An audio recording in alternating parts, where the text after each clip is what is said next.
Welcome to my SPORE UFO Spotlight Star Wars various vehicles. These are just, I'd say a few, although it's 19, so it's quite a few, that I've selected from the Star Wars universe.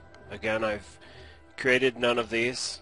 The names of the people who made them are underneath the names of the vehicles, UFOs in this case, and it stretches for thousands of years in the storyline of Star Wars. And I'm going to begin with one from the game Star Wars Knights of the Old Republic. And this ship is a model of the Endar Spire, and it's a Hammerhead class cruiser. You begin the game on board this ship, and it's subsequently destroyed by Leviathan, which is an interdictor class ship, and commanded by Darth Malik, who is obviously the bad guy. He's a Sith, and it's a pretty formidable ship throughout the game. Causes a lot of havoc and quite a few cutscenes aboard this ship. Now, the good guys, they run aboard this, the Ovenhawk, and this could be thought of as basically a prequel to the Millennium Falcon. I mean, the design is so strikingly close that it's pretty obvious what they were going for. And it's a dynamic class light freighter, so again, it's basically the ideal smuggler's ship, much like the Millennium Falcon. And like I said, throughout the game, you play and use this ship here. And now we jump thousands of years, I'm not exactly sure how many, ahead in the timeline of Star Wars to Star Wars Episode 1, The Phantom Menace. And this is the Nubian royal yacht that I think Qui-Gon Jinn and Obi-Wan Kenobi are in and get stranded with Princess Amidala and Tatooine. And they have to basically get this ship repaired before they're able to leave the planet, and the majority of the storyline of that movie takes place aboard that planet. Now, this here is a Lucasfilm class battleship, and basically it's the droid control ship for the droid army, and this is a Trade Federation ship. It's very, very, very large, and I believe it's at the very end of the movie that basically the good guys, they're fighting the droids, and Anakin Skywalker happens to be aboard one of these ships and is inside of that large Trade Federation battleship and accidentally causes the destruction of it. And up until then, the good guys couldn't do much against the shielding of the Lucasfilm battleship. And this is a Nubian Royal Starfighter. We'll move forward a little bit to Episode 2, Star Wars Episode 2, and this is a Delta 7 Starfighter, and Obi-Wan Kenobi pilots one of these, and has to make his way through an asteroid field, escaping the bounty hunter, Jango Fett, and that's the primary part of the series where you see this ship.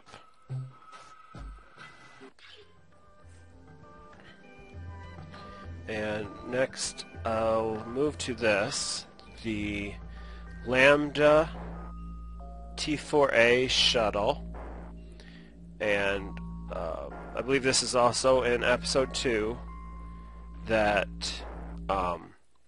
Count Dooku escapes the clone army. Specifically, he escapes Obi-Wan Kenobi, Anakin Skywalker, and Yoda by getting aboard one of these and going to Coruscant and meeting up with Darth Sidious. And again, this is a pretty good replica of that ship. I'd say the only thing that I can think of is perhaps if this section were a little bit larger, but for the most part everything else is pretty darn spot on. Okay, and we have an acclimator. Where's this ship? Not seeing it. Yeah, I was right. I was there. Okay.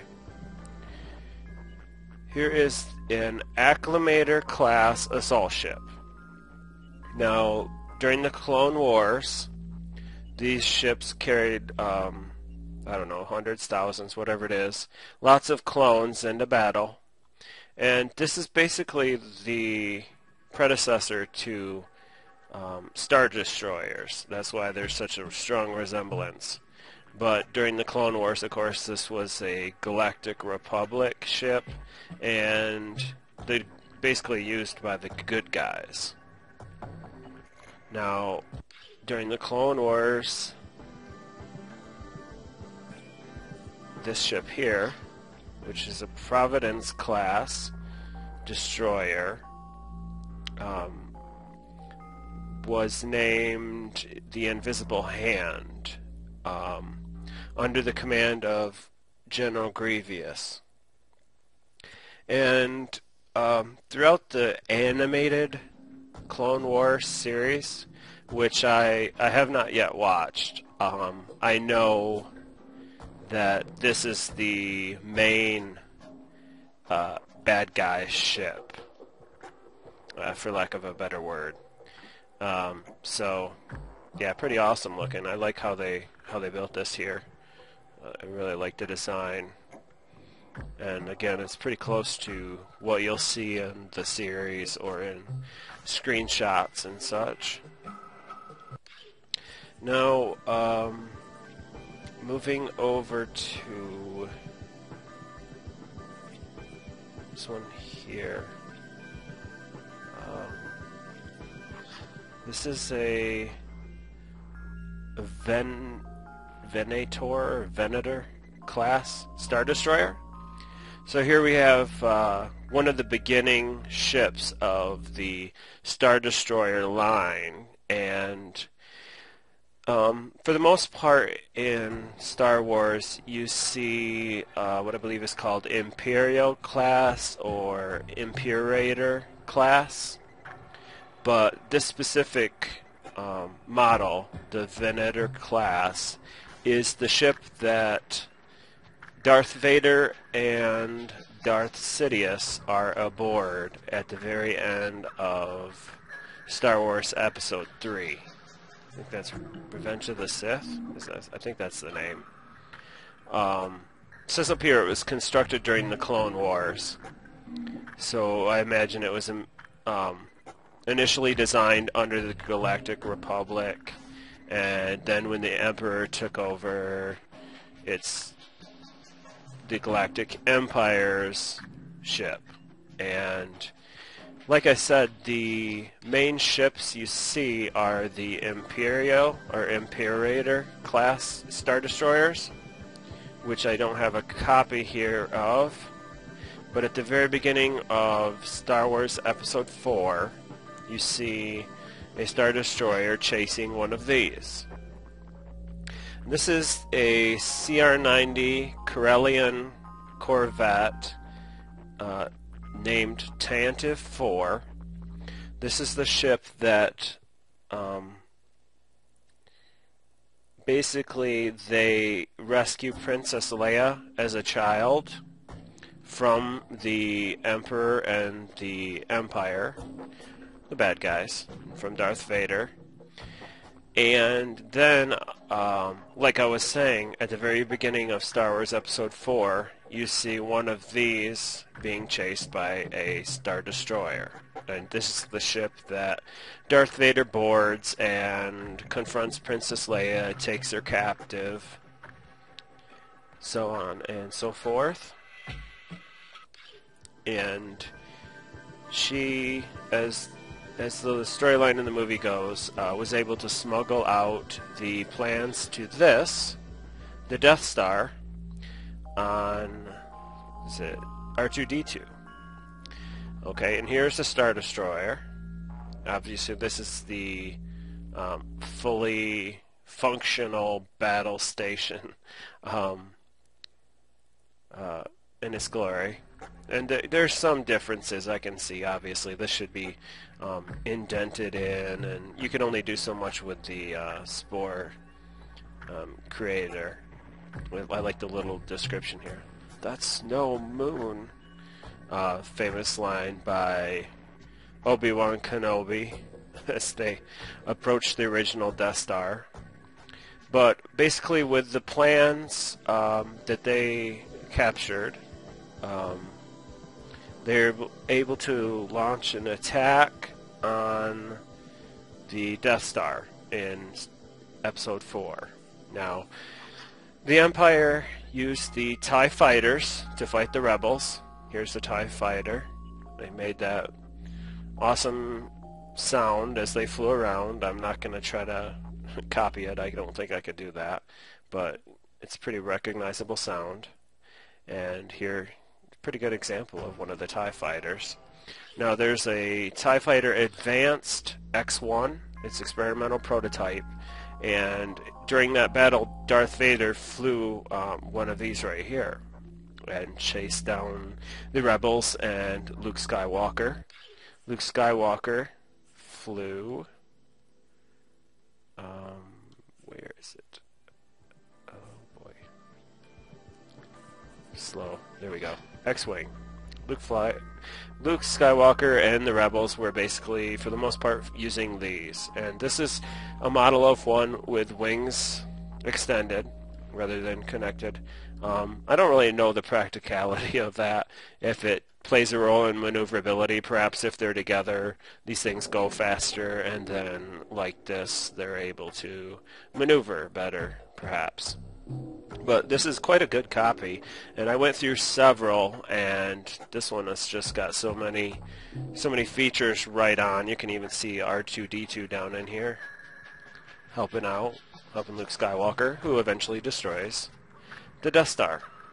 I hate to spoiler the movies, but I think anyone who's willing to watch this far into UFO spot like this probably knows the story to be able to be as interested as I am in it. Now, again, anyone familiar with the series should be very familiar with this. The personal ship of Han Solo, Millennium Falcon. As I said, some resemblance to the Ovenhawk. Some differences. But again, the creator of this did very, very good job on so many of the details. Here's the little fighting cockpit, I guess, gun port. I'm not sure what you would call that.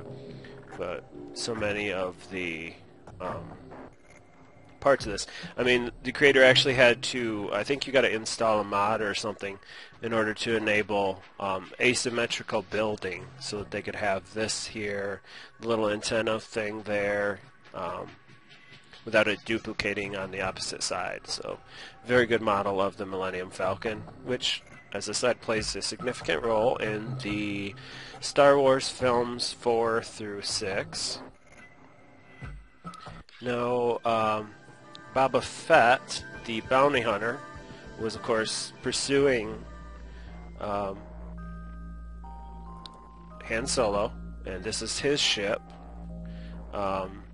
It lands on this side here, but as it flies oriented like this. And in the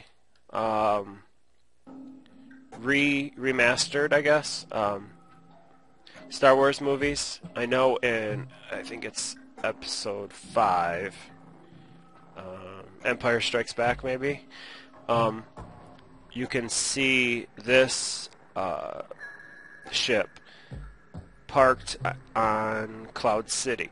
And I don't know if that was in the original films. I think it's something that they George Lucas added in later on. But that's a good chance where you can actually see this thing. And when Obi-Wan Kenobi was flying the Delta 7 through the asteroid field, Boba Fett's father, Jango Fett, actually flew something very similar to this, and it's another time that you can see the fire spray model. And I'm going to move. I think we have one left. This here is the Executor class, and I think it's episode 5, maybe 6.